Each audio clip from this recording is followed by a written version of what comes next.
Your forthrightness will be appreciated. We cannot come up with solutions.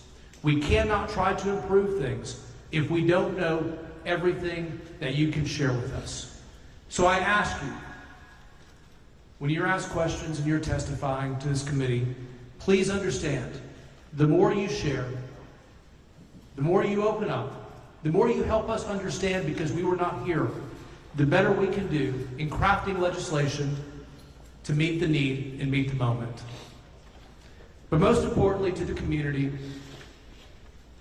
our commitment is to y'all. We're in special session. It is such important, solemn, sacred work that we will do. We will come up with some solutions, but the work will not be done. It is impossible for the state to craft legislation in this short time that fully meets everything. We will do our best. We will do some things, but our commitment is to continue beyond this session and these hearings into the next session and the session after that, and continue to improve and do better. With that, I thank you for being here and your participation. Thank you. Thank you, Mr. Speaker. Members, I'm going to call up the first panel. Each one of them has up to 10 minutes. If they don't need it, they can move to the next one. We're going to try to get through the panel, and then we'll have member questions. The chairs reserve the right to violate that rule a little bit. If it helps kind of moving it along, we will try to set the stage. But with that, I call Judge Rob Kelly of Kerr County, Sheriff Larry Letha of Kerr County, William B. Dub Thomas of Kerr County. We've got 8 seats. Mayor Joe Herring, City of Kerrville. Dalton Rice, City of Kerrville. William Rector, Upper Guadalupe River Authority. Judge Shane Stolicek of Kendall County. There you go. Thank you, Mr. Vice Chair. And I still butchered, I'm sure. Judge Bella Rubio of Real County. Mr. Chairman, yes, sir. Before we get started, members, this system works different than the one we have in the Capitol. If you touch your mic and your green light comes on, your mic will be hot at that time. So if you would rather get my attention on the House side, get my attention and sit it on the Senate side, let us know, and we will write your name down in the order of asking questions. Thank you. And with that, we'll be taking notes as those member lights come on as we see them. If your light's been on, you might want to just kind of wave at us a little bit, but we'll alternate between members, so Senate and Rep or Rep and Senate based on the order they come up to keep it moving. I assume y'all sat down in the order I called you. If you didn't, then go ahead and state your name and your title. And you have about 10 minutes to tell us what you want us to know. It's not on, so.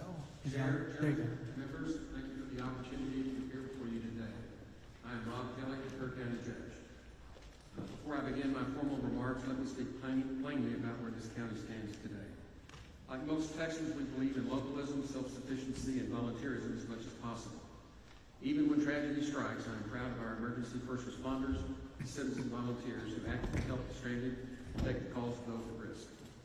Since the flood, our office has received more than 100 public information requests, many from members of the press, and many others from attorneys, law firms, and investigative entities. These requests range from 911 call data to response protocols and emergency alerts. We've been busy.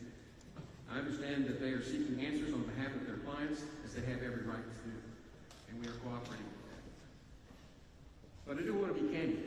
I'm a local attorney and serve as a county judge with a very small staff. We've got one coordinator. I want the public to know that we are doing the best we can, and we will be transparent. We will get out all the facts and provide documentation about what the county did, how it coordinated with the Sheriff's Office, and what actions were taken during the disaster. We have nothing to hide, and we ask for patience as we work through this process responsibly and thoroughly. Also want to acknowledge the strength of our Kerr County community, those we lost, those who stepped forward to help, and many individuals and organizations across Texas and the nation who offered to support in our darkest hours. To the families of those that we've lost in the Howard, and to the families still awaiting word on the missing loved ones. And on behalf of our entire community, I extend our deepest sympathies. Our hearts remain with you during this painful and difficult time. Our community is still breathing, thank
set, it did not pass through, and overwhelmed the watershed.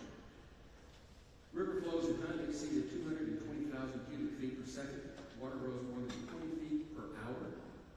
And by the time flooding became visible downstream, upstream communities, including multiple youth camps, were already underwater. This study confirmed what we saw on the ground. This was not foreseeable using today's detection systems. It was not forecasted by the National Weather Service or TEA. It was not expected by our emergency response team. And it is exactly the kind of scenario that reveals the urgent need for stronger tools, better detection, and modernized infrastructure, especially in rural communities like ours. The first 9/11 call to Kirk County Dispatch came from the River Inn Resort at 2:53 a.m. I don't know how many of you know where the River Inn is. It's way out there. And in that call, they were not concerned. They had this, the water was up on their little dam that they have to swim on. Judge, can I stop you 1 second? I was notified that the witness mics are not going through the feed. Is someone watching the feed? So Senate Committee is working on it, so thank you.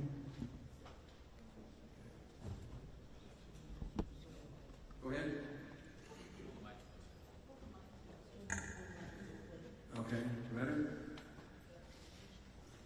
Shortly after that call at 2:53, Deputy Green checked in and shared that he would survey the river and check low water crossings.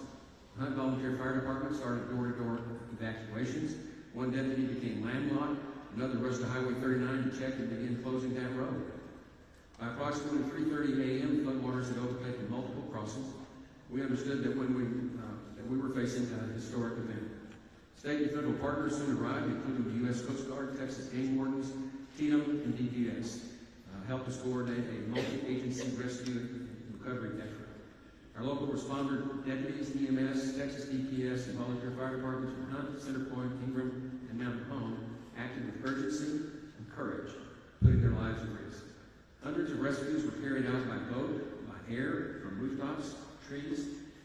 At the time, we had only 6 deputies on shift and limited swiftwater resources, but we acted with everything we had. Lessons and recommendations: this flood took 108 lives, including 37 children. 2 remain missing. This is the most devastating event in Kirk County history. I said the first thing we need to do is get better real-time flood detection mooring systems. Kirk County's applied for multiple grants to support these expensive systems, and we would like for those to be reconsidered. Secondly, we need stronger support for the rural emergency management, including staffing, swiftwater rescue equipment, and more training for our first responders. Rural counties face the same expectations as urban centers, but with far fewer resources. Finally, we need stronger communications and better broadband so that we can communicate better. There is very poor cell service out in West Kirk County and virtually no broadband. And even if people wanted to call down river and more folks, they didn't have the ability to do it. Plus, 911 tapped out at the rotate. When they get too many calls, they just rotate to another county, to another county. It ended up in Seguin, of all places. And so, in conclusion, Kerr is a place of beauty and resilience, is a place we want everyone to have the opportunity to experience and enjoy. What we experienced on July 4th was sudden, violent, and overwhelming, but we responded, we grieved, and we are building. Kirk County is ready to do the work, learn from this tragedy, and with your support, be better prepared for the next time the river rises. Thank you, and I look forward to answering the committee's questions.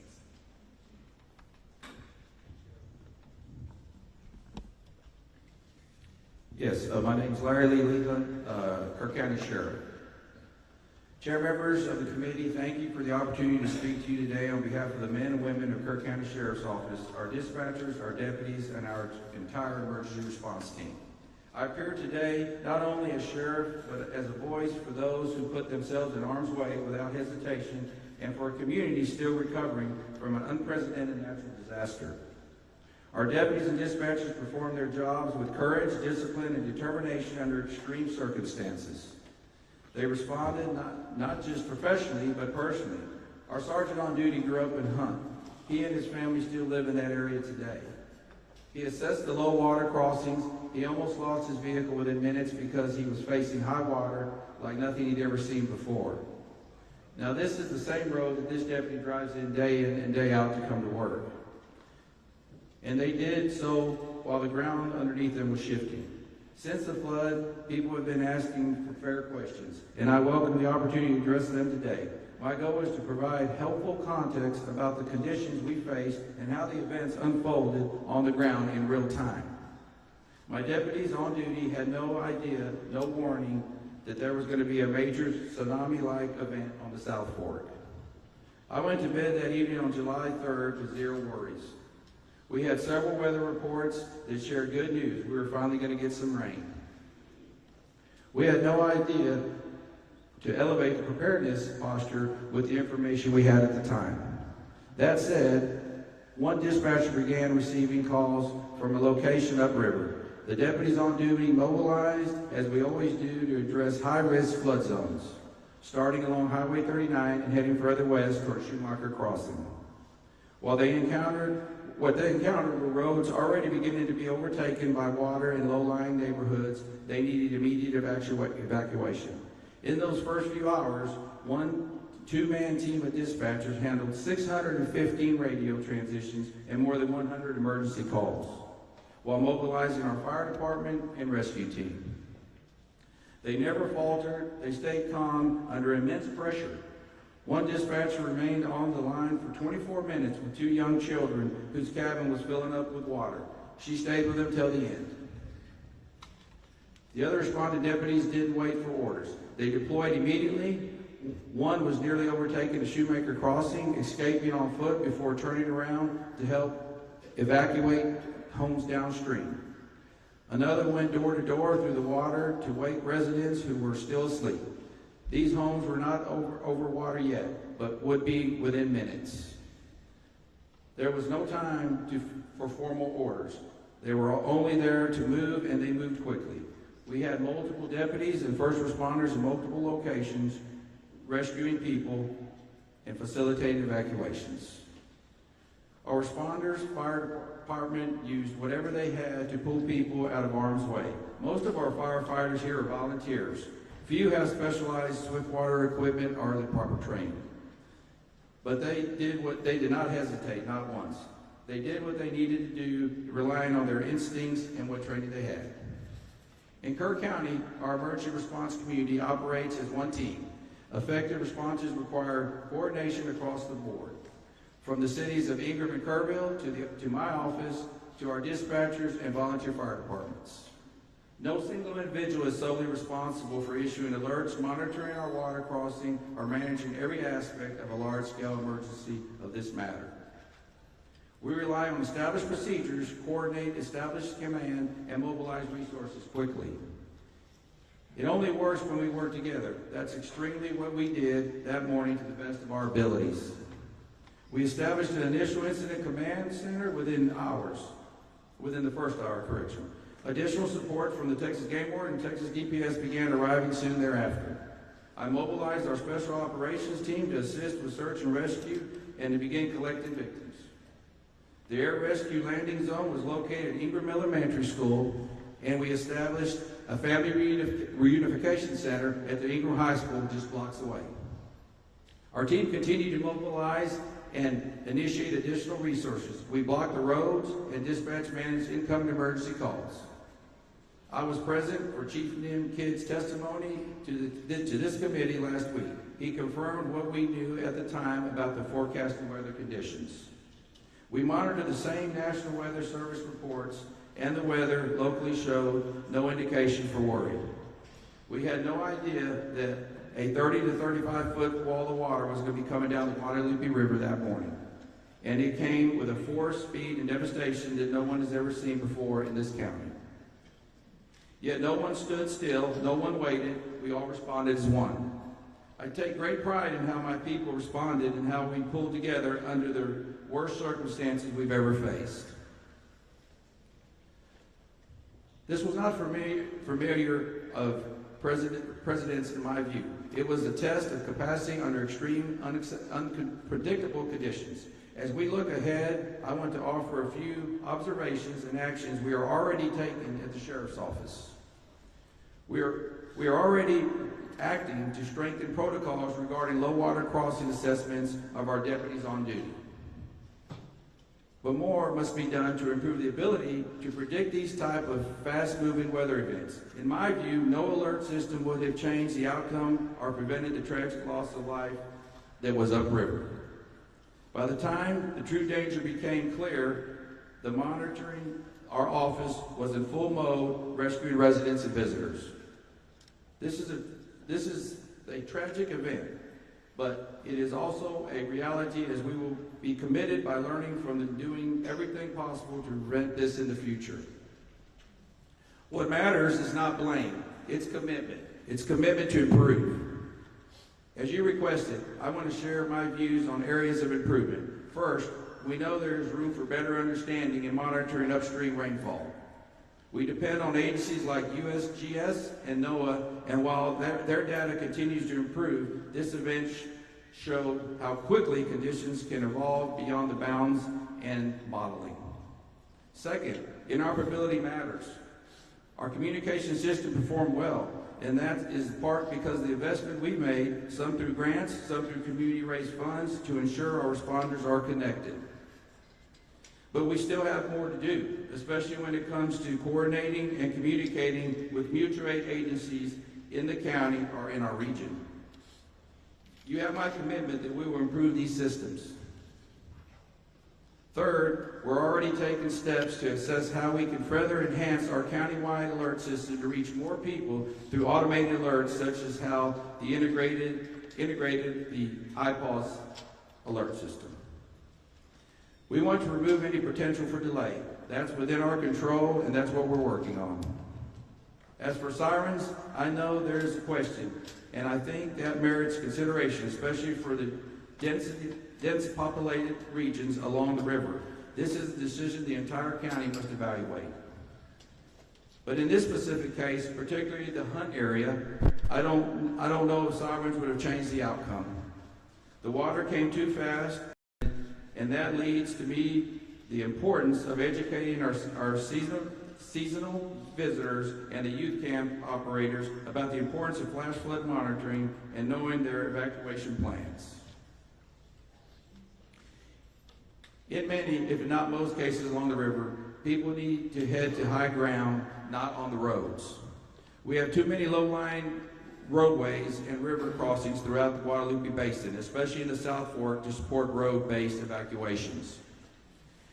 As we look at various solutions and areas for improvement, we also need to be honest about what works and what doesn't work, and build layered systems to reflect how people live, work, and recreate in rural areas like ours.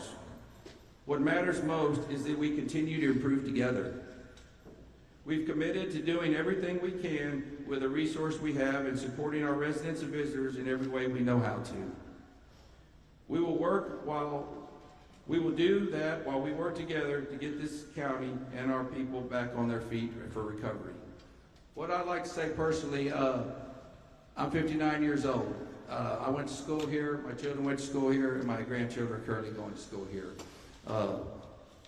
My son's behind me. He's with the Department of Public Safety. That's where I retired for. You know, I've been a police officer, I've been a deputy sheriff, I've been a state trooper, investigator, and now sheriff. I've seen many floods in my time. I went to many floods in my time, and hurricanes. I can tell you this, I have never seen anything like this before. I don't know if y'all have had an opportunity to look, but I encourage each and every one of you to look. I flew over it first. There's nothing like driving down it. Of course, a lot of that's been cleaned up today, but it's devastating. It truly is. You know, I ask, you know, how do you prepare for something we just did? You know, we'll look at things to make better, and we'll work on that. In closing, I'd like to thank y'all for giving the resources to all your state agencies that helped us. We could not have done that without them, I assure you. I mean, it was a great help.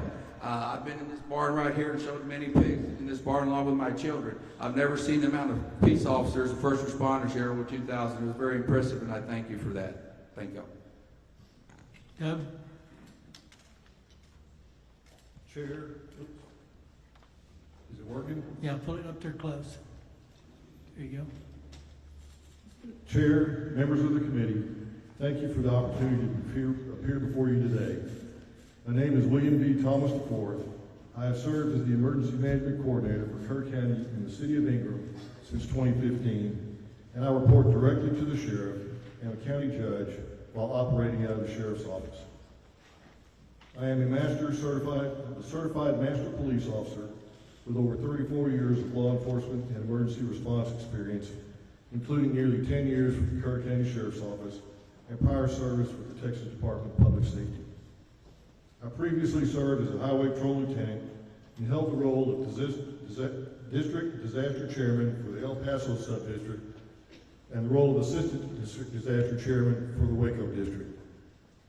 Since moving to this region in 2010, I have focused on strengthening emergency response across Kerr County's 1,100 square miles. As EMC, I coordinate emergency response and all hazard response planning across unincorporated Kerr County and its 2 cities. I work closely with our dispatch, volunteer fire departments, first responders, and emergency medical services. I help with the integration of the IPAWS system into our Code Red public warning system. IPAWS enables automated alerts from the National Weather Service to be broadcast directly to all cell phones. This system has proven essential for a rural county with a high seasonal population and no 24/7 staffed operations center. Before I speak to what occurred during the July 4th flood, I want to directly address the questions about my whereabouts that night. On July the 2nd, I worked a full day despite not feeling well. That day included fire chief's meeting, where no concerns were raised and no indications of elevated weather risk were noted beyond what is typical for this region during the summer. I returned home around 8:45 p.m. with my symptoms worsening. I had already requested and been approved for personal time off on July the 3rd to fulfill a commitment to my elderly father. However, due to my progressing illness, I remained home to recover. I stayed in bed throughout July the 3rd and did not participate in the regularly scheduled 10 a.m. and 3 p.m. Texas Emergency Management Coordination Center coordination calls. These calls were routinely followed by detailed written summaries, which were distributed to me and other county leadership, ensuring that the flow of situational updates remained uninterrupted in my absence. My supervisors and Sheriff's Office leadership were aware that I was off duty. I briefly woke around 2 p.m. when there was no local rainfall or indication of elevated risk and returned to rest. I was awakened around 5:30 a.m. on July the 4th by my wife, following a call from the City of Kerrville EMC, Jeremy Hughes, requesting that I mobilize. I reported immediately to the Sheriff's Office. There was no visible flooding on my drive into the office, but it quickly became clear that the situation was escalating.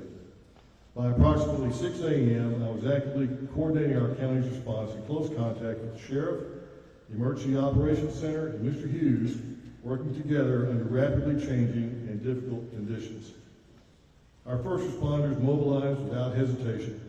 The majority of them are volunteers, neighbors, business owners, and community members who serve without pay. Many had no formal swiftwater rescue training, yet they entered dangerous conditions to save lives.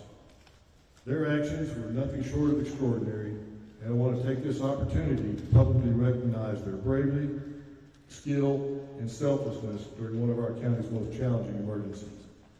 I also want to specifically address the county's alert systems. The first line of notifications we rely on is the National Weather Service's ability to send geo-targeted alerts through NOAA, television, and regular radio frequencies. The complementary WEA message system, which is also activated by the National Weather Service, alerts all wireless devices in that targeted area regardless of subscription. The county took the additional step to implement the Code Red notification system, which is an opt-in subscription-based program that can be used to augment the National Weather Service for those residents opting to receive additional notifications and alerts. However, Code Red provides for limited coverage. That's why in 2020, I worked to integrate IPAWS into our Code Red systems as an additional tool for the EMC to manually provide further information or different alerts as warranted. During this event, the National Weather Service issued multiple flash flood warnings through IPAWS, which triggered those automatic alerts. As EMC, I also have the authority to issue IPAWS alerts manually, and I have done so in other incidents, including one the day before the July 23rd hearing, for first responders in the riverbeds. However, during this incident, I did not issue an additional high pause alert because the National Weather Service had already triggered more than a dozen alerts, which all provided a similar forecast. Be aware of the potential for isolated flash flooding. Anticipate rain in the range of between 1 and 3 inches, possibly as much as 7 inches. You may ask, what does a flash flood warning by the National Weather Service prompt me as the Emergency Management Coordinator to do? In our county, we take a coordinated approach to severe weather. Each summer, we receive hundreds of alerts and warnings from the National Weather Service. Our standard protocol begins with assessing low water crossings, which serve as key indicators of rising water levels and flood risk. Those crossings are also critical routes for emergency response, making them a top priority when flash flooding occurs. The National Weather Service forecast for Kerr County did not change until after 4:03 a.m. It is also important to understand those alerts went directly to the phones of residents and visitors alike. If your phone was on and had not disabled government's alerts, you would have received them. We believe this is the best system available for a county with high tourist turnover and no constant weather monitoring equipment or staff. To those who ask, what would you have done differently? The honest answer is that, based on the data we had at the time, there was no clear indicator that a catastrophic flood was imminent. The rain fell in remote areas with limited gauge data. Forecasts were not materially different from past events that did not result in flooding. The situation evolved faster than anyone could have predicted. Still, I've spent a lot of time reflecting not just on what we can do better here in Kerr County, but what can be improved across Texas and rural, river-adjacent communities like ours. First, we must recognize and support the value of volunteer fire departments and rural responders. These are the people that show up first. They serve wide areas with little funding and limited equipment. We need to invest in their training and their tools. Secondly, we need better data. We need real-time monitoring of rainfall and river gauges, especially in upstream headwaters and watershed zones. We cannot rely solely on radar or traditional forecasting from the National Weather Service. We need systems that detect what's happening on the ground, minute by minute. We've discussed these upgrades locally, but Kerr County alone cannot afford them. This isn't just about our county. The Guadalupe River and Hill Country draw thousands from across the state and beyond each year. Our safety infrastructure should reflect that shared responsibility. Since this tragedy, many have asked whether a siren alert system could have helped us respond more effectively or even save lives. That's not an easy question to answer with certainty. It's something our county has evaluated in the past. Concerns have been raised about their effectiveness in our unique topography, especially in areas with high canyon walls and rural terrain where sirens would be most needed. There are also limitations in reaching visitors who may not understand what the sirens mean or how to respond. Let's not fear the river, but let's respect it. We must understand the impact of extreme, fast-moving weather events and prepare accordingly. We must be proactive, not reactive. And we must recognize that the benefits our region provides to all Texans come with shared obligations to safeguard it and those who enjoy visiting this beautiful area.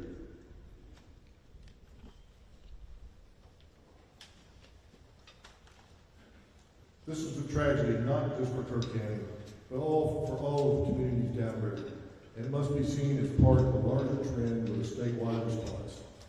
Inland flooding is increasing in both frequency and intensity. Our policies, funding models, and planning tools must evolve to meet this reality. I want to thank the committee for its attention to this issue. I look forward to working together on ways we can improve rural response capacity, increase predictive analytics, and bring equity to emergency resources for rural Texas. Thank you, and welcome to your questions. Mayor?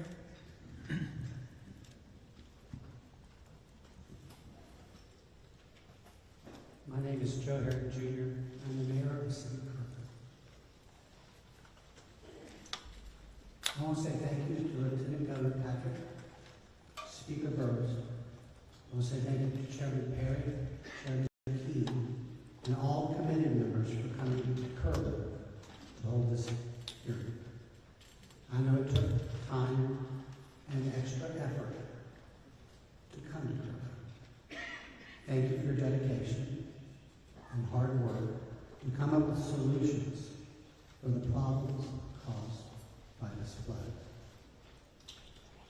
When Lieutenant Governor Patrick told me this hearing would be in Kerrville, I was thankful.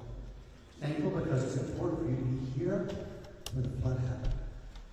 But also thankful because it's important for you to hear directly from our community about the tragedy which occurred here in the morning hours, July 4th, 2025. Here's what you need to know about our community. We are grieving.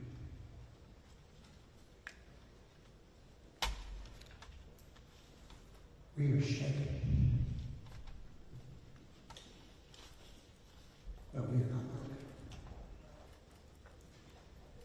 Dalton Rice, the city manager of the city of Kerrville, will share several important things with you in just a moment.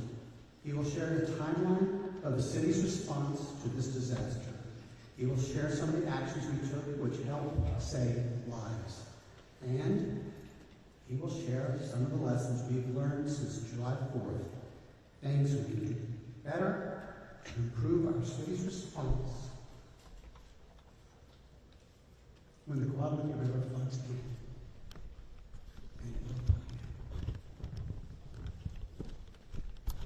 My main purpose today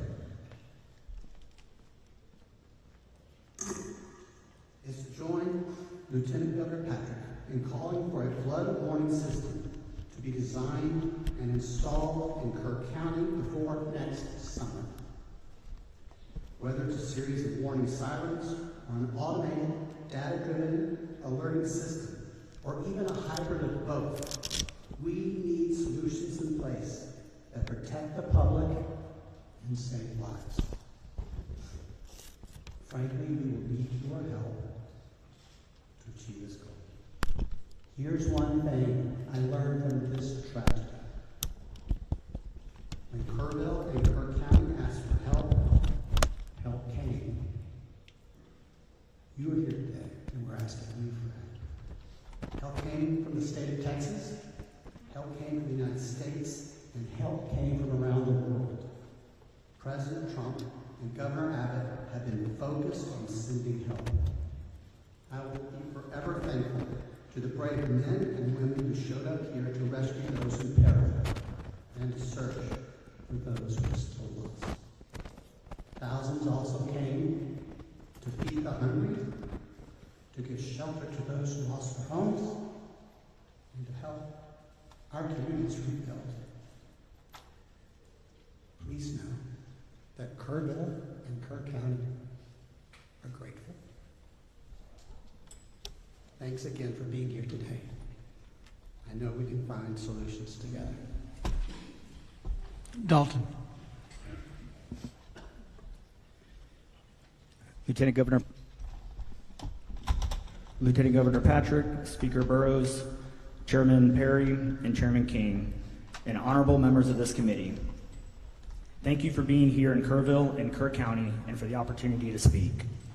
I've had the privilege to serve in the military as a firefighter paramedic, in healthcare, and now in public administration. Sadly, I've seen the toll of both natural and man-made disasters far too often. What we experienced here over the July 4th weekend will stay with our community forever. But so will the strength, heart, and resilience shown by our people.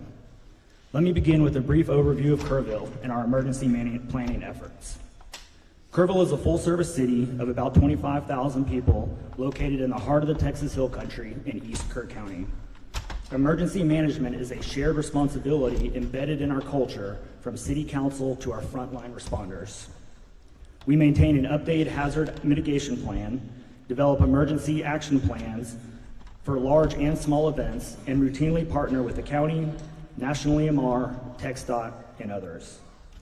Just last year, we used the total solar eclipse as a full-scale disaster exercise. That preparation made a difference. We've also adopted strict floodplain regulations aligned with FEMA standards and recently implemented a 6-year building code update cycle to meet post-disaster resilience requirements. Those proactive measures minimize structural damage during the floods. I've included in your packet our floodplain and floodway development regulation summary, charts reflecting buildings in the floodway, the 100-year and 500-year chance for flood hazard zones, and a breakdown of how we allocated 98% ARPA funds to public safety. On July 3rd, weather forecasts indicated scattered storms with possible isolated flooding. What followed was one of the most intense, short-duration rain events in our history, western Kerr County receiving most of the rain. The flash flood overwhelmed watersheds to the west.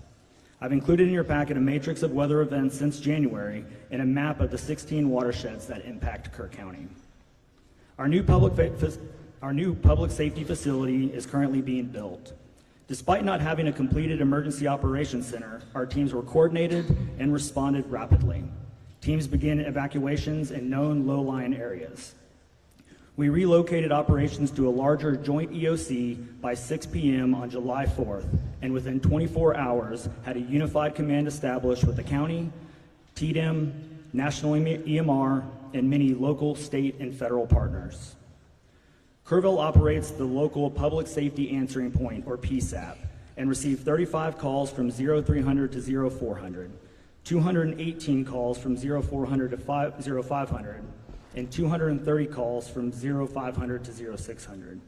I've included a chart showing the call volume, and I apologize for the small print and quality. Our emergency management approach works. As you can see in the July 3rd and 4th timelines in your packets, at 2:42, patrol officers were proactively checking known low water crossings throughout the city with none reported. At 4:06 a.m., they began checking the park with no rise to the river. At 4:14 a.m., dispatch began getting overwhelmed with 911 calls, at which our teams began requesting additional resources and personnel and further assessing the situation before notifying leadership in accordance with our policy. At 4:54 a.m., the supervisor drove west to Bear Creek Crossing for an additional assessment, which you'll see in the timeline. Despite overwhelming conditions, our team saved countless lives, managed logistics under extreme duress, and maintained continuity of city operations. But I stand before you today fully acknowledging that we must also examine where we can do better. Our preparedness paid off. Structures built to our standards were elevated, engineered, and code compliant, and sustained minimal damage. But this event also showed us gaps. Additional insights will be documented in our after-action review and our corrective action plans. Aligning with the objectives of this hearing, we respectfully ask the committee to explore the following areas that affect both immediate and long-term public safety and local government operations, and look forward to working with each of you in the coming days and weeks for a viable path forward. Floodway and plain rebuilding policy, regulatory authority in the ETJ and annexation, low to moderate income restrictions tied to funding, long-term negative impacts on property tax and spending caps, radio and equipment interoperability.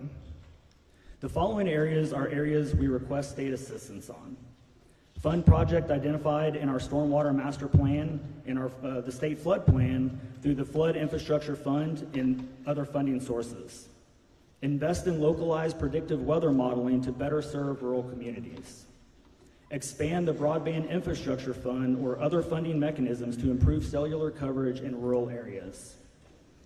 Expand and fund House Bill 3010, which was passed in the 89th legislation, the Rural Infrastructure Disaster Fund, or other appropriate funds to help in disaster recovery.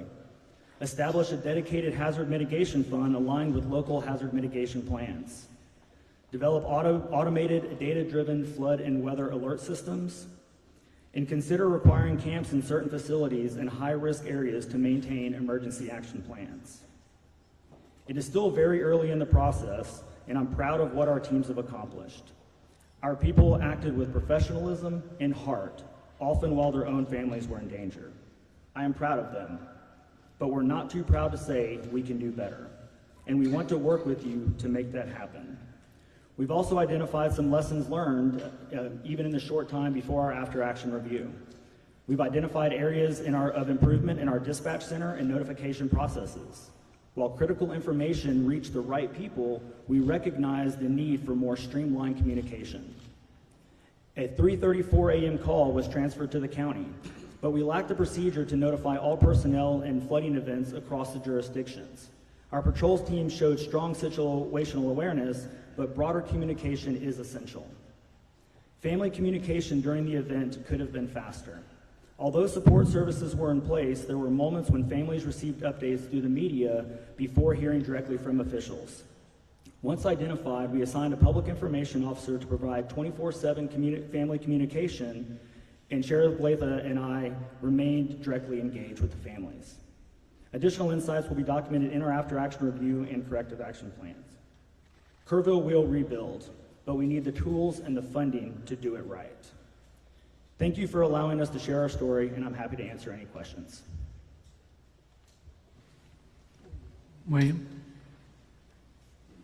Good morning, Chairman Perry, Chairman King, and members of this select committee. Thank you for traveling to Kerrville so that we can provide you with input during this important hearing. My name is Bill Rector. I reside in Kirk County, and I am president of the Upper Guadalupe River Authority. My heart breaks for all of those who lost their lives during this devastating July the 4th flood. I mourn our neighbors, our friends, and the visitors whose lives were taken, especially the children. One of our board members, and my good friend, perished in the flood trying to save others. I consider him a hero. For over 100 years, Kirk County has been a destination for summer recreation along the Guadalupe River.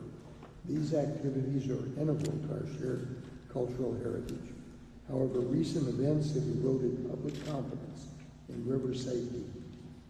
I am committed to ensure that UGRA plays a central role in restoring that trust. We appreciate the opportunity to collaborate with you on meaningful advancements in flood prediction and flood mitigation. UGRA's statutory authority encompasses the control, development, storage, and preservation of water and floodwaters of the Upper Guadalupe River and its tributaries. While we've always taken these responsibilities seriously, we acknowledge the need to strengthen our focus on flood prediction and flood mitigation. I have led our board of directors to prioritize and act upon these critical areas. UGRA's diverse initiatives were mentioned in testimony on July the 23rd. Today I will focus exclusively on what UGRA has done to support flood warning and flood mitigation projects.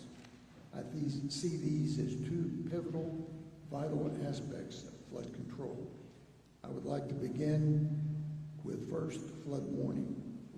Historically, UGRA and other river authorities have partnered with agencies such as USGS to establish gauges recording stream flow rates and elevations. In fact, for the past 30 years, UGRA has contributed financially to maintaining USGS and GBRA gauges within Kirk County. Data from these gauges are transmitted to the National Weather Service, where it is analyzed and disseminated to emergency managers.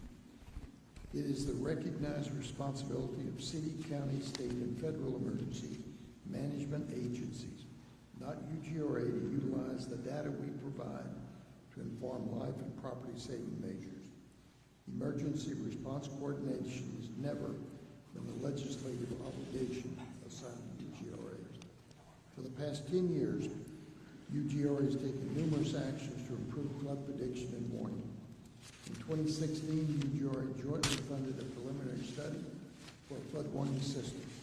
The study was used to support applications to the Texas Department of Emergency Management Hazard Mitigation Grant Program in 2017 and 2018. These grant applications were denied. In 2020, 2 years later, when the first regional flood planning groups were being assembled, the UGRA general manager was appointed to a position on the planning group and actively participated in development of the plan. This, however, never materialized into flood funding for UGRA. In 2023, we knew the clock was ticking. UGRA renewed focus on flood warning by again prioritizing in our strategic plan. In September of 2024, our board invited a hydrologist to present technology for streamlining data access for end users. Based on this presentation, we resolved further to develop a software solution to improve flood prediction and procuring additional rain and stream gauges to enhance local awareness during flood events. This concept was presented at the November 2024 board meeting, and consensus was to proceed. At the next board meeting in January 2025, we approved release of requests for proposals to start the project. During this time, our board decided not to accept the 5% grant from the Texas Water Development Board. I would like to clarify the rationale behind this decision. When we applied for the grant in April of 2024, we had hoped for approval for at least 50% of the $1 million requested as a cash grant, intending to match it with our reserve funds. The actual offer was only 5% as a cash grant. Furthermore, we were not eligible for a 95% loan without voter approval, since repayment would have been from tax dollars. We also learned that the timeline to submit the full application, which would require professional engineering assistance, was only 6 weeks. That timeline was not feasible for us due to state procurement guidelines. We decided that this and other grant processes were unlikely to provide the timely support for what we considered an urgently needed system. Therefore, we decided to move forward using our own funds to develop a flood prediction solution for Kerr County. After a procurement process, we selected a contractor, signed the contract on June the 4th to start the project. The software solution will integrate existing sensors and create a plan for future sensors that use advanced technology. The current project will be carried forward by using additional reserve funds to purchase, operate, and maintain the new sensors. The planned system will deliver sensor data to a real-time, computerized portal accessible 24/7 to emergency managers. Emergency managers can also set alerts that are triggered by thresholds of rainfall or stream levels to direct their attention to critical values. On July the 24th, we convened the Kisters team, local emergency management officials, police, fire departments, and TxDOT to garner feedback on software design and functionality. Work is ongoing to determine needed sensor placement. Placing our board's widely discussed and criticized decision in context, we are now 9 months into the development of this much-needed project, having engaged an expert firm and begun creating a reliable means for emergency managers to access critical data. Had we pursued the 5% grant, we would still be awaiting funding. Our past unsuccessful funding attempts have reinforced our resolve to move forward independently. The second part of flood control is mitigation. Since 2012, a portion of UGRA surplus funds has supported construction of 9 water and sediment control dams in western Kerr County with a total drainage area of 21 square miles and a total volume of 92 acre-feet. These structures are designed to empty between rain events, gradually releasing water to sustain river flow. However, due to their limited size, they provide only modest flood mitigation during major events. Looking forward, I consider flood mitigation as the long-term solution to the severe flash floods of the Guadalupe River. Canyon Lake Dam is well known for its effectiveness in reducing downstream flooding. Despite the massive inflow from the upper Guadalupe River on July the 4th, the reservoir filled only to 68%, averting significant downstream damage. A former UGRA director and respected civil engineer has also recommended investigating the feasibility of constructing additional flood retention dams on upstream watersheds. Such dams could moderate the rapid rise in river elevation, providing valuable warning and evacuation time. These structures would channel normal flows through calibrated outlets, but store excess water during high flow events. Integrated sensors would detect rising reservoir levels and relay information for immediate response coordination. These flood retention dams would not only benefit communities across Kerr County, but also downstream to Canyon Lake. The concept is proven. Texas already has over 2,000 flood retention dams, including 41 in the San Antonio River water flood alone. Effective solutions will require substantial, expertly designed projects and significant resources. We recommend that organizations like the U.S. Army Corps of Engineers consider this approach as part of a comprehensive response to the repeated flash flood risks of the Hill Country. Finally, I will share actions I have taken since the flood that I will bring to our board for discussion at our next meeting. I would like our board to hear from Dr. Bedent of Rice University, as well as other experts to assist in refining our flood information system. You will have the opportunity to hear from Dr. Bedent later today. Our team has made preliminary contact with federal partners and asked how federal agencies like the U.S. Army Corps of Engineers may be able to support flood control projects in Kerr County. I will ask the UGR board to dedicate $1.5 million of our reserve fund to flood control feasibility studies and infrastructure improvements related to flood prediction. You may wonder if a one-county river authority is too small to meet these challenges. I say no. Our size and strong ties to Kerr County, the city of Ingram, the city of Kerrville, and the Hunt and Center Point communities has been and will be an asset to our success. I hope the dedication of this select committee to finding solutions will also explore innovative approaches to these problems.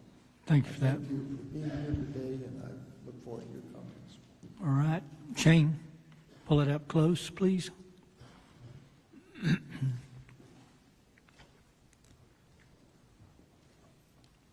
Good morning, Lieutenant Governor Patrick, Chair, members of this committee. My name is Shane Stolarczyk, and I'm proud to serve as the Kendall County Judge.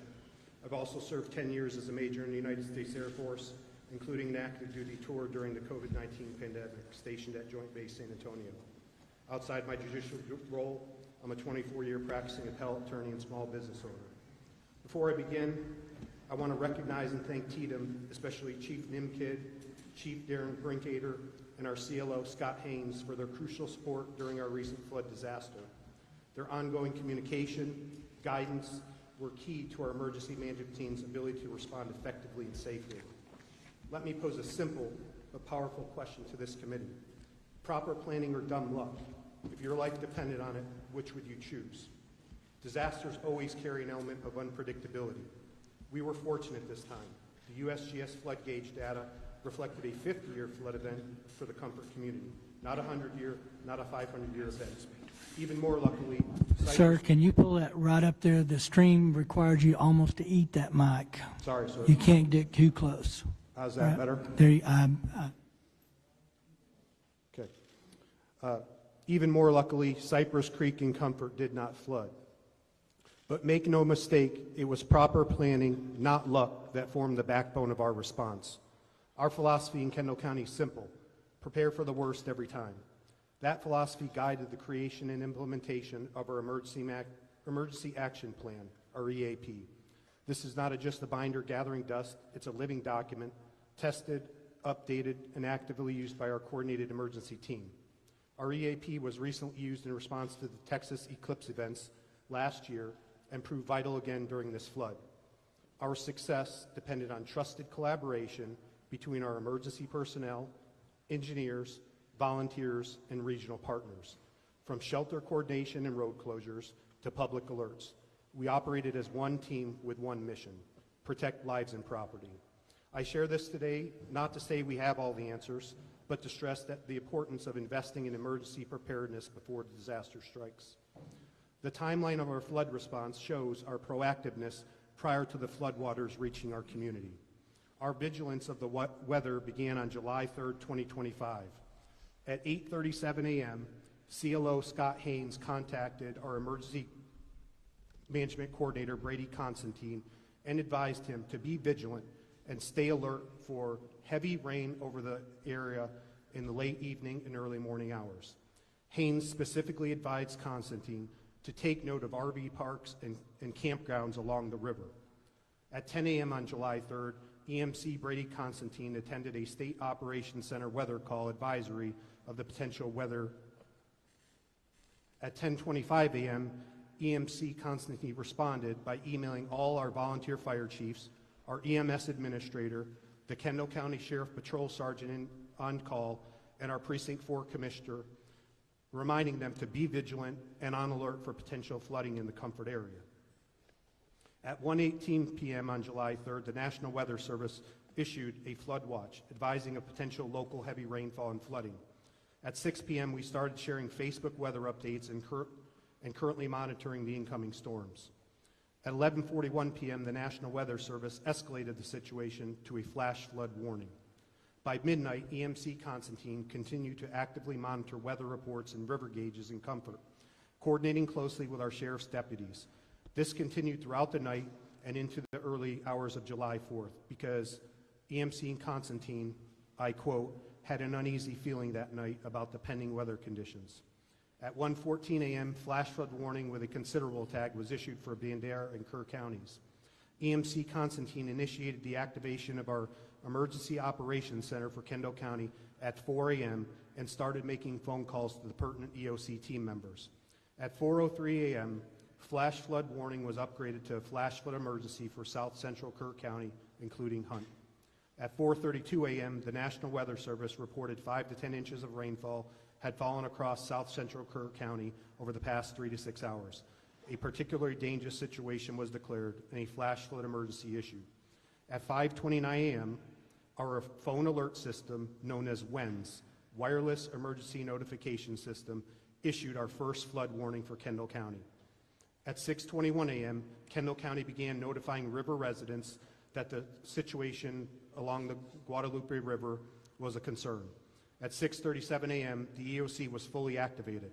Reports of devastation in Kerr County began arriving, including flooding at camps and rising water levels. The 20-foot flood wave took about 90 minutes to move downstream toward Kendall County. Thanks to Comfort ISD, we opened a temporary shelter on campus. At 7 a.m., WENS issued a notification that flooding on the Guadalupe is happening in Kerr County. The Kendall County EOC is being activated. Up to a 32-foot rise in the Guadalupe River is expected. By 7:30 a.m., mandatory evacuations were issued for residents along the Guadalupe River in Comfort, Texas. At 8:06 a.m., EMC Constantine pushed out the following WENS message: urgent flood alert. Comfort residents along the river moved to high ground immediately. Mandatory evacuation. Evacuations were occurring along the river. Road and bridge crews began closing impacted roads and bridges. Comfort Volunteer Fire Department began evacuating vehicles on bridges and cleared out the Comfort RV Resort. Multiple rescue boats were staged at Comfort High School. At 8:44 a.m., high-level floodwaters officially approached Kendall County. At 10:52 a.m., as water began rising too fast to ensure safe evacuation, Assistant Comfort Volunteer Fire Chief Danny Morales, in coordination with Constantine and our EOC, activated the siren warning system for the Comfort area to warn citizens of the impending flood danger. WENS alerts continued from 11:01 a.m. until 11:05 a.m., stating, urgent flood alert warning. Residents along the river seek higher ground immediately. A flash flood warning has been issued for Kendall County, 11:05 a.m. Thanks to the rapid, coordinated action, no lives were lost in Kendall County, though we did suffer private property damage along the Guadalupe River. What has Kendall County done to plan, mitigate, and respond? First, we've strengthened our floodplain rules. For example, no RV or manufactured home communities are allowed in the floodplain areas. New construction must be elevated 1 foot above base flood elevation and anchored per hydraulic standards. 2, we invested into a feasibility study for Cypress Creek, investing over $175,000. This is located upstream in Kerr County to help protect our downstream Comfort community. We pursued a countywide drainage master plan to proactively address flood risks across the region. We created a full-time grant coordinator position in the county to identify and apply for grants, including flood mitigation funding. We expanded our ICS and FEMA-based training, focusing more on tabletop exercises and preparation efforts. We implemented the WENS emergency alert system, which is an affordable, highly effective emergency communication tool used to notify citizens. We allocated $1.5 million in ARPA funds for culvert improvements throughout the city of Bernie. We also partnered with the soil and water conservation districts in our community to improve flood control structures in the county. And lastly, we passed a bond proposition for $20 million. This bond is known as Prop A.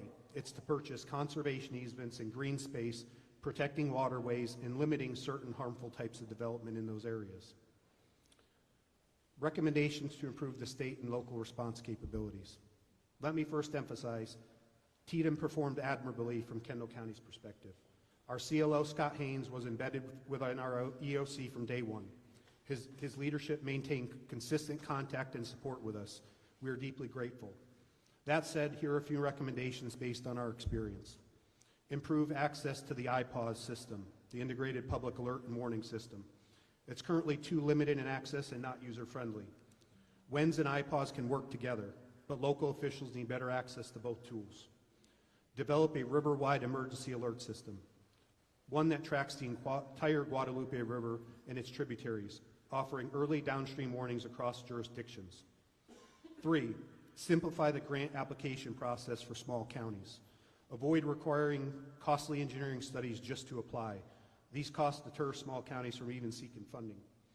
4, create a COG-wide emergency operations plan to streamline regional coordination and improve response across the council of government areas. In closing, our experience in Kendall County is a testament to what preparation, communication, and teamwork can achieve. We didn't have it perfect, but we had a plan, practiced it, and executed it with urgency and coordination. I urge the committee to continue investing in local preparedness, strengthen interagency tools, and ensure small counties have equitable access to resources. Thank you for your time and commitment to protecting Texans. Thank you. Jeb Rubio, get the mic up real close, please. There you go. Yes, sir.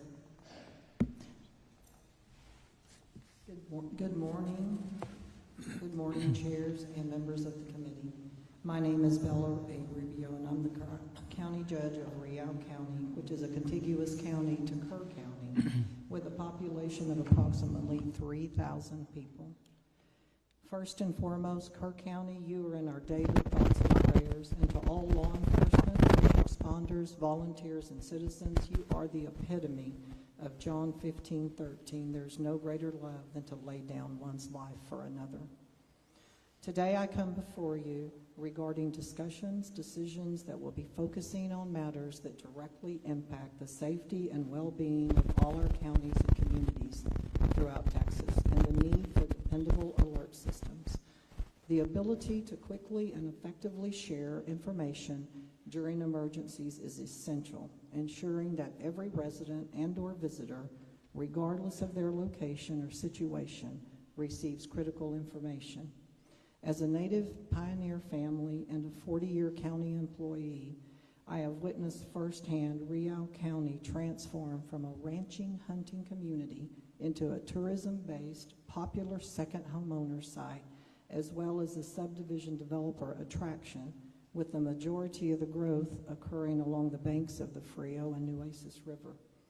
We also have 3 Christian camps located on both rivers that at full capacity on any given weekday throughout the summer service approximately 3,000 campers, camp counselors.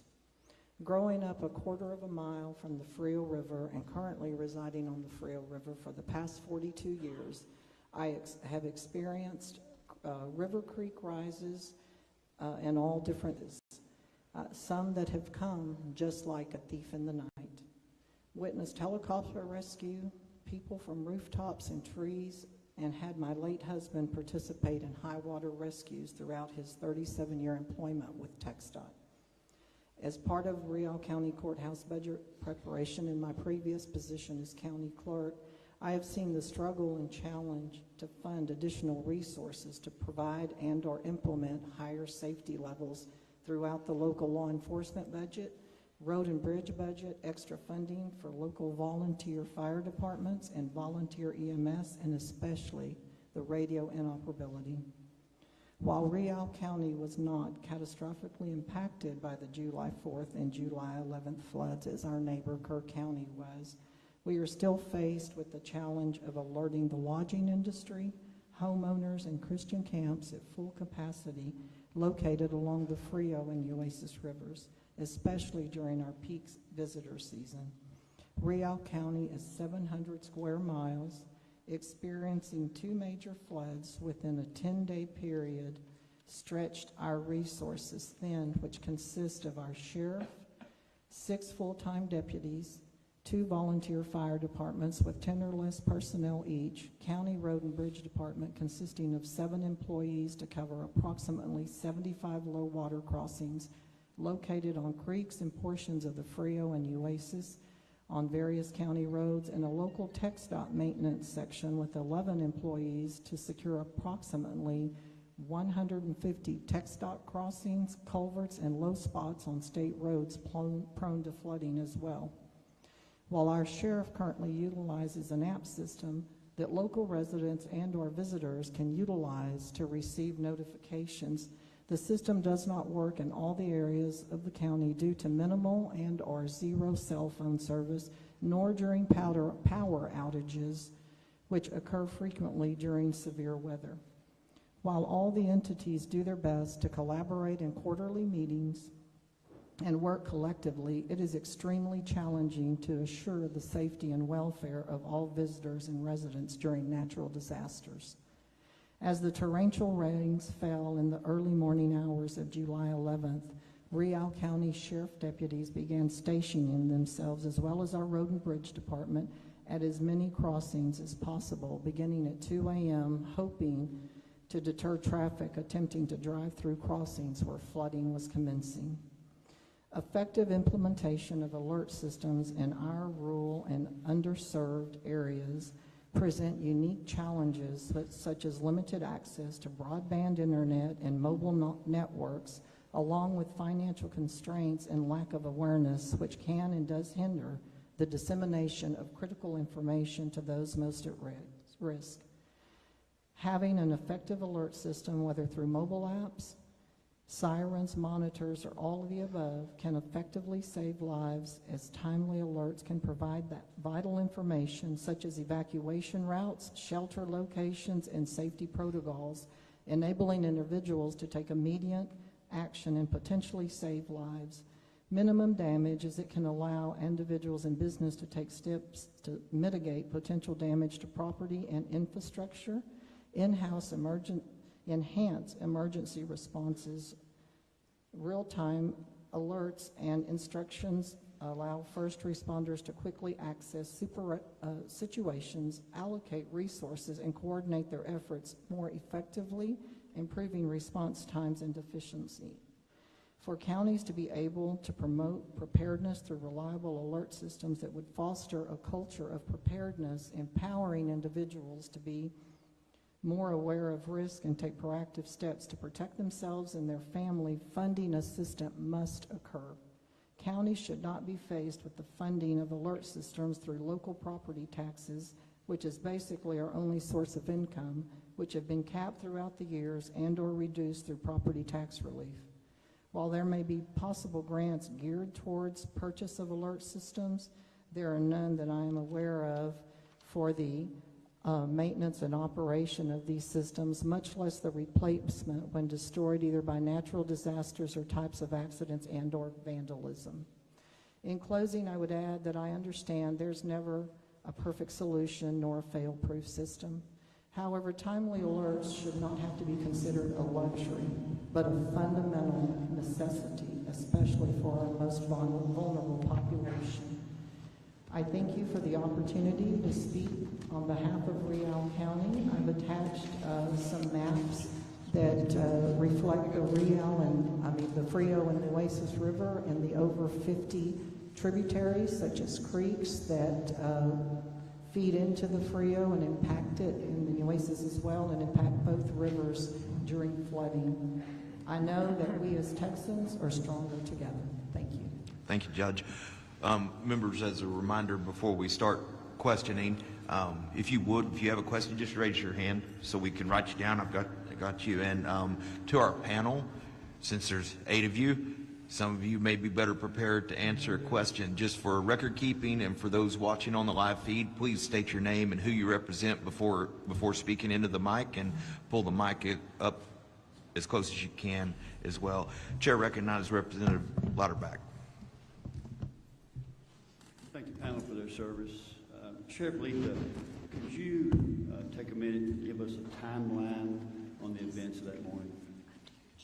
Absolutely. Thank you, Representative. Yes, there's been a lot of question about time, especially from the media. I'd like to go over, this is the Kirk County Sheriff's Office, okay, what we did during this time. And what I'm going to focus on is from 1:14 a.m. to 5:01. That's kind of the primary time. Now, please understand, I call this a snapshot of what we did. What we've done in about 28 days usually would take about 6 months. And we have a lot of data to look into, recordings, radio transactions, but we've done the best we can to get what we can for today for y'all. So what I'm going to start with is what I call the dispatch workload between 1:14 and 3:30 a.m. It's 2 hours and 16 minutes. Our communications center had 7 phone calls received and processed 22 radio transmissions. Then we moved forward to 3:31 a.m. to 4:22 a.m. in that next 51-minute period. They had 50 phone calls for service and rescue, 114 processed radio transmissions. They were very busy at that time. You have to remember there was a team of 2 in there. Okay. In that time, starting at 1:14 a.m., NWS issues flash flood warning to Kirk County, released on code red. 1 to 2 inches of rain has fallen, anticipating 1 to 2 inches per hour, and additional 2 to 3 inches possible. 2:08, caller calls in inquiring about road conditions and if they're clear. 2:53, 911 call from River End. Water coming over the river break. Advise the in visitors of flooding, no evacuation. So that's not normal for us. Okay, a lot of times when rain comes, it goes up. That's normal for our area. 3:27 a.m., Mountain Home Volunteer Fire Department reports Shoemaker Crossing is not passable. That's a little bit more of an alert, but not abnormal. Okay, we move to 3:30 a.m. It's different. Dispatch receives a call from a family on a roof requesting air evacuation. Now that's what I consider it's all hands on deck starting at 3:30 a.m. 3:35. Dispatch shows out Hunt Volunteer Fire Department to swift water rescue. 3:39, Mountain Home Volunteer Fire Department asks KCSO to tone out Ingram Volunteer Fire Department for evacuation at River RV Park. 3:41, KCSO Deputy Green confirms Shoemaker Crossing is not passable. 3:43 a.m., KCSO tones out Kirk County Special Ops for swift water rescue. 3:46, dispatch receives calls with a caller, 2 young children with water overtaking the home, which that was a 24-minute phone call. Our dispatcher did a great job during that phone call. Not only was she on the phone at the time with those 2 children, she was on the phone, had them on speakerphone, on an additional phone, also doing radio transmission and typing. I said she did an amazing job. 3:50 a.m., calls from Casa Bonita advising community is flooding. Dispatch advises seeker higher ground. 3:52, Ingram Volunteer Fire Department goes into service. 3:57 a.m., calls from Camp Mystic, stranded on hill seeking evacuation. 4:05 a.m., multiple reports of cabins off Casa Bonita flooding. 4:08, KCSO tones out Mountain Home to Casa Bonita for water rescue. 4:11, KCSO Sergeant Merritt is landlocked, must abandon his cruiser and begin evacuating nearby residents. So what he did is he got trapped, but he got out of his vehicle and continued to notify people of what's going on. Also provided first aid to 1 lady in that time. He was kind of out of the game at that point, so we lost kind of a deputy, but he was still able to notify people where he was at. He was actually trying to get a hold of another deputy. I had another female sergeant that was getting ready. That female sergeant lost her vehicle, her department, her office Tahoe, and she was underwater and could barely breathe for 45 minutes. 4:15, KCSO Corporal Tejeda arrives at Highway 39 and barricades the highway. Okay, now we're going to move to 4:22 to 5:01. This is a 39-minute period. During that 39-minute period, our dispatch workload was 19 calls of service and rescue, 168 radio transmissions. Still very busy for 2 people. 4:22 a.m. Hunt Volunteer Fire Department seeks code red alert. KCSO dispatch acknowledges. 4:23, KCSO Sergeant approves code red alert. 4:24, KCSO Deputy McGee reports he hears kids screaming in the river. 4:28, dispatch calls TxDOT for barricades. 4:30 a.m., TxDOT calls dispatch asking for information on what is happening in reference to the flooding. Okay, please pay attention to 4:32. NWS calls KCSO asking if the roads are closed and if it's flooding. 4:35, KCSO tones out Ingram Volunteer Fire Department. Children trapped in water below Howdy's Park. 4:38, Deputy Green dispatched to Roland Lane to assist with children trapped in the water. 4:42, KCSO Corporal Tejeda advises people are on the roof in Hunt. Dispatchers advising callers to seek higher ground. 4:34, KCSO Corporal Tejeda seeks helicopters evacuation for Hunt. 4:46 a.m., ETA for Swiftwater Rescue Boat, he's told 10 minutes. Deputy Green says these kids don't have 10 minutes. 4:47 a.m., KCSO dispatch receives calls. Camp La Junta building collapses, seeking water rescue. 5:01, KCSO issues code red alert. From there on, we just continue to be busy, but that's kind of the bulk of the events between that time.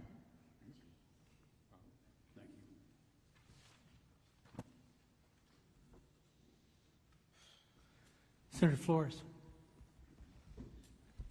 Thank you, Mr. Chairman. Well, I don't know that words can describe what I witnessed when Lieutenant Governor and I first came on that day.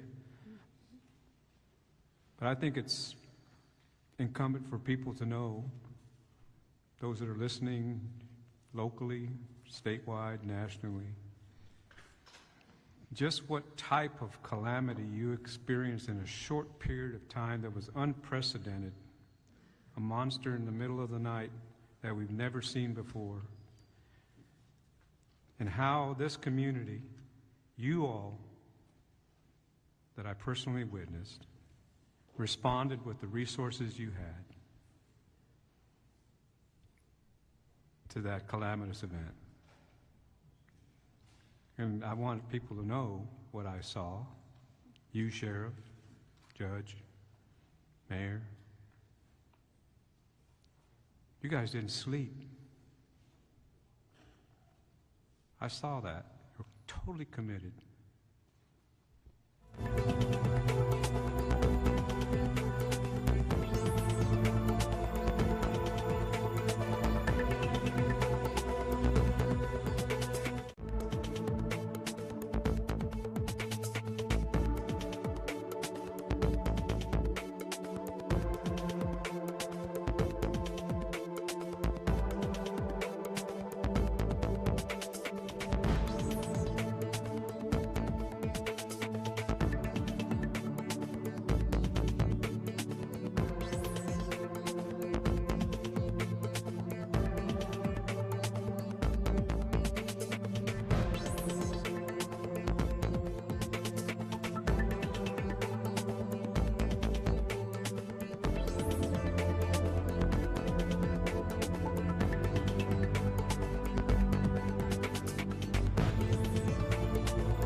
Son para todo aquello que no está dentro del TEMEC.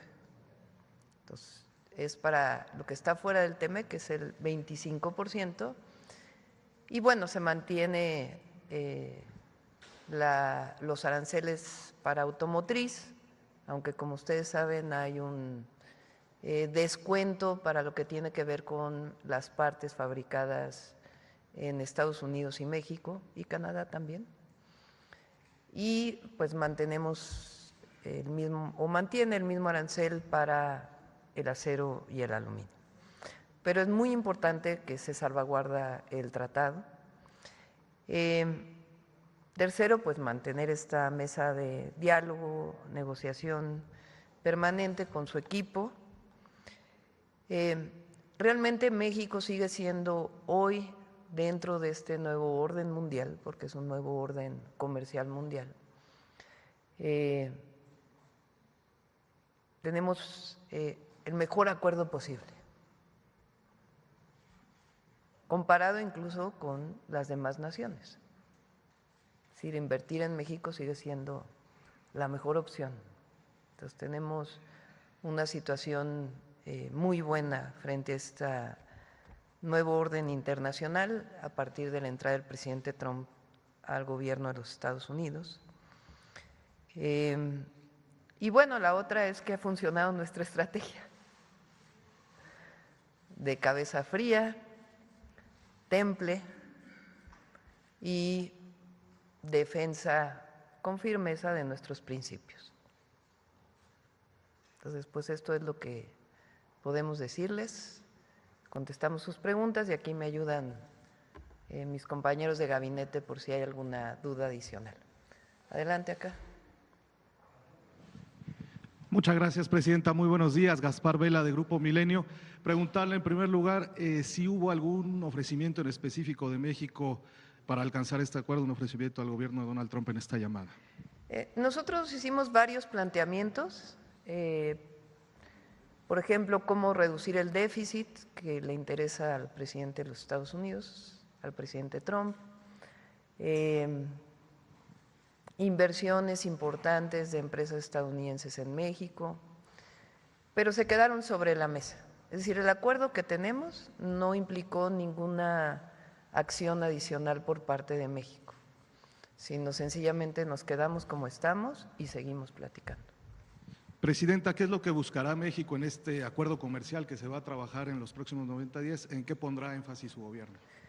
Pues lo más importante es que México siga teniendo una situación del mayor beneficio posible frente al mundo entero. Eso es lo que estamos buscando, que frente a esta situación internacional, pues México siga teniendo el tratado, que sigamos teniendo una buena relación comercial con los Estados Unidos como socios comerciales. Entonces yo creo que en este sentido pues es un muy buen acuerdo mantenernos como estamos y seguir trabajando. ¿Cuál considera, Presidenta, que fue la clave para lograr el día de hoy este acuerdo? Pues yo creo que el respeto mutuo.